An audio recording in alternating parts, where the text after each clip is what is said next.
રહ્યા છે બરાબર અહીં ધ્યાન રાખીશું સૌથી પહેલું એક નાનકડું રાઉન્ડ કરી દઈશું એક્ઝેક્ટ રાઉન્ડ ની બરાબર મિડલ માં સામે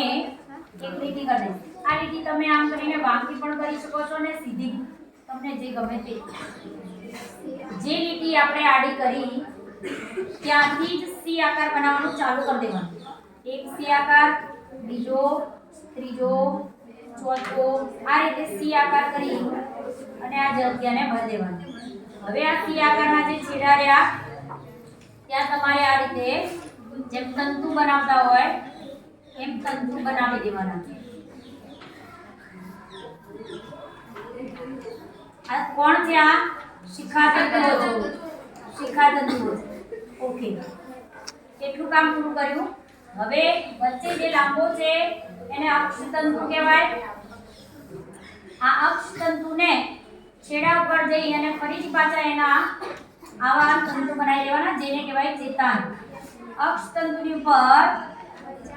રેલવેના ડબ્બા ગોઠવી દેવાના 1 2 3 4 જેને શું કહેવાય ચરબી અથવા પ્રોટીનનું બનેલું પડ છે વચ્ચે જે છે એને કહેવાય રેનવીયરની ગાંઠ ઓકે ચલો પૂરું